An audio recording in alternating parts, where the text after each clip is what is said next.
যুক্তরাজ্যের বিশ্ববিদ্যালয়গুলো student visa নীতি নিয়ে নতুন করে উদ্বেগ প্রকাশ করেছে। কোনো কারণ ছাড়াই বাতিল হচ্ছে আবেদন।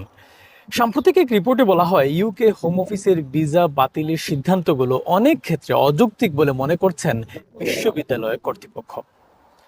অভিযোগ অনুযায়ী কিছু ভিসা আবেদন প্রত্যাখ্যানের কারণ হিসেবে যে তথ্য দেয়া হচ্ছে তা বাস্তবের সঙ্গে পুরোপুরি অমিল।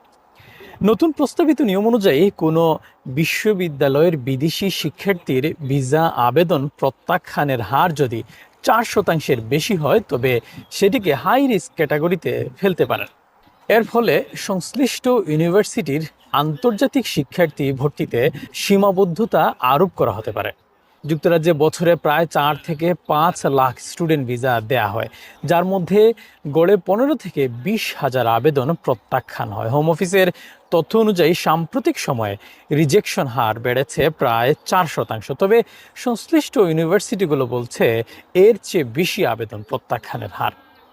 যুক্তরাজ্যের ইউনিভার্সিটিগুলোর আয় আর কার্যক্রমের একটা বড় অংশ আসে আন্তর্জাতিক শিক্ষার্থীদের টিউশন ফি থেকে।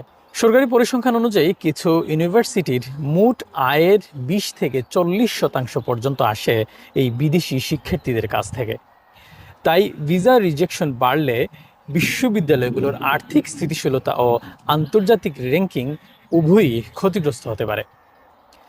ইউনিভার্সিটিগুলো দাবি করছে, অনেক ক্ষেত্রে ভিসা আবেদন প্রত্যাখ্যানের সিদ্ধান্ত যথাযথভাবে যাচাই এবং বাছাই করা হচ্ছে না, এবং ক্রেডিবিলিটি অ্যাসেসমেন্টে অসামঞ্জস্য দেখা দিচ্ছে। অন্যদিকে ইউকে হোম অফিস বলছে, অভিবাসন ব্যবস্থার অপব্যবহার রোধ এবং অবৈধ প্রবেশ নিয়ন্ত্রণ করতেই নীতিগুলো কঠোর করা হচ্ছে।